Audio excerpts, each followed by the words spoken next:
Naf Prafi gets cold. Vivi fear a script in a quiet Tokyo basement cafe. A woman sits alone at the only table that matters. She has been there for hours.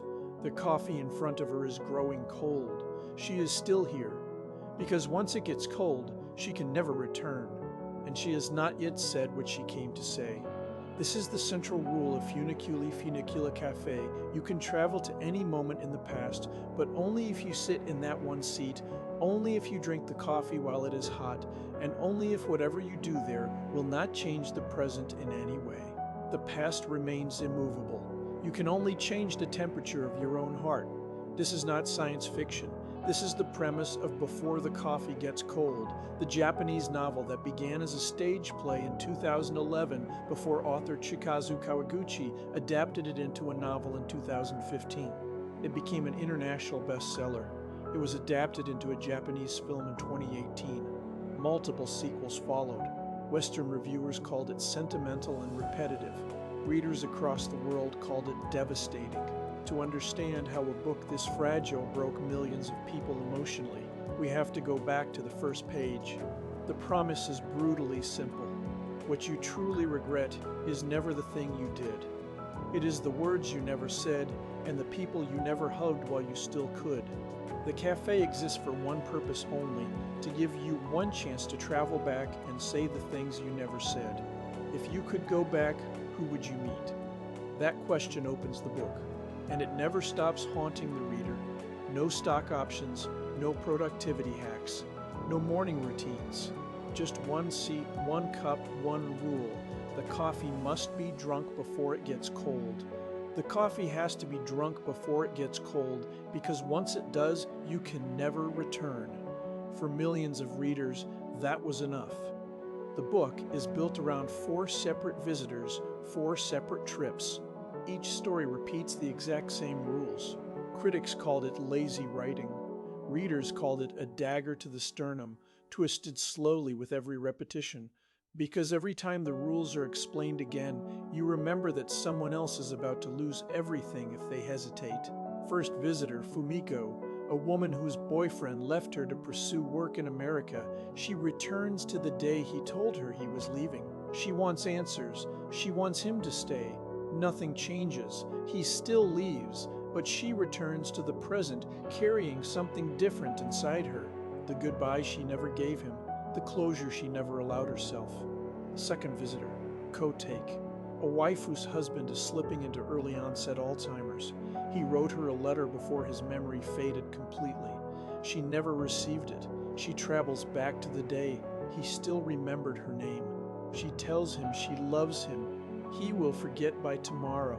She says it anyway.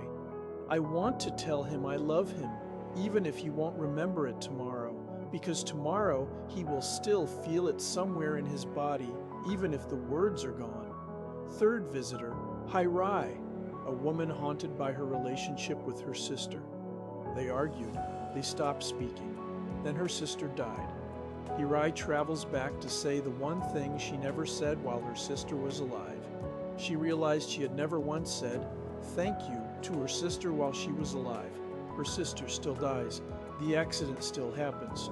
But Hirai returns to the present and, for the first time in years, breathes without the weight of unspoken words. Fourth visitor, Kei, a pregnant woman facing a danger that threatens her life. She does not travel to the past. She travels to the future. She wants to know if her child will be okay. She wants to know if she will be a good mother. She meets her daughter, now grown. The daughter hands her mother a cup of coffee. The coffee is getting cold. Every story ends the same way. The traveler returns. The present has not changed, but they have. Now we reach the forensic phase. The book operates on 3 core truths.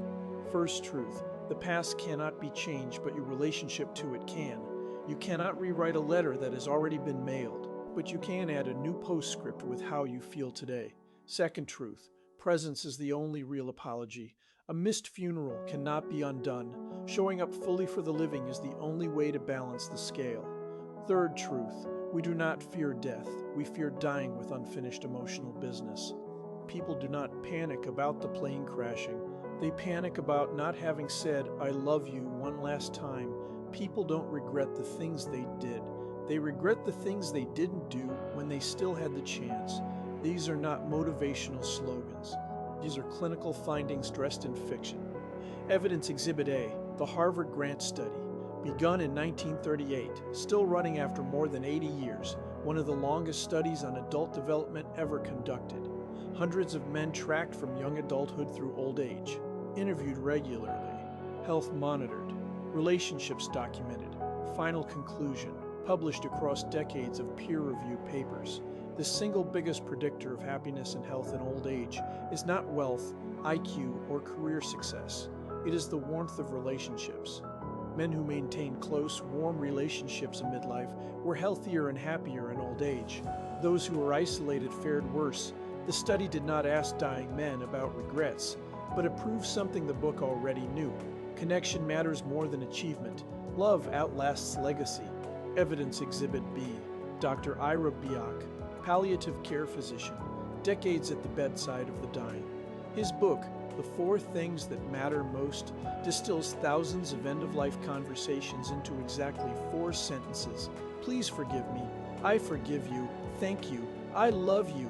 Byock observed that patients who were able to express or receive these 4 sentiments often experienced greater peace at the end of life.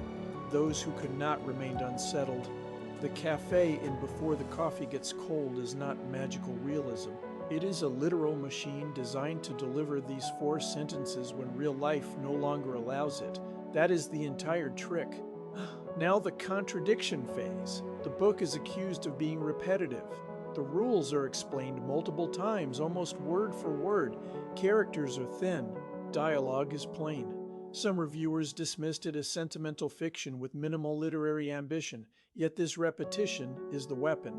Every time the rules are repeated, the reader is forced to confront them again with a new traveler who is about to lose everything. By the 4th repetition, you are no longer reading the rules. You are hearing your own regrets spoken aloud by someone else. The simplicity of the prose is surgical. There is no ornament to hide behind, no clever metaphors to soften the blow. Just plain sentences that land like fists. She realized she had never once said "thank you" to her sister while she was alive. That sentence does not need embellishment. It is already lethal. The collapse happens quietly. There is no grand twist, no betrayal, no villain, only the ticking clock of cooling coffee, only the terror of hesitation. The woman in white who sits in the time travel seat is not a ghost. She is a warning. She is what happens when you wait too long, when the coffee gets cold before you finish speaking, when you are trapped in a moment you can never leave. That is the only punishment the book ever delivers. Hesitation, the aftermath. The novel was published in 2015. The stage play it was based on premiered in 2011. The film adaptation was released in 2018. Sequels followed, Tales from the Cafe, Before Your Memory Fades. Same cafe, same seat, same rules, same 4 sentences waiting to be spoken. Toshikazu Kawaguchi was a playwright before he was a novelist. He created the story for the stage first, then he gave it to the page, then he gave it to the page, then he gave it to the world. The book never promises you can change the past. It only promises you can stop carrying it like a corpse. And for millions of readers, that was the most dangerous promise of all. Because once you admit the past cannot be changed, the only thing left to change is the temperature of the coffee while someone you love is still sitting across from you. If you could go back, who would you meet? The question is not hypothetical. The question is a mirror, and the coffee is getting cold.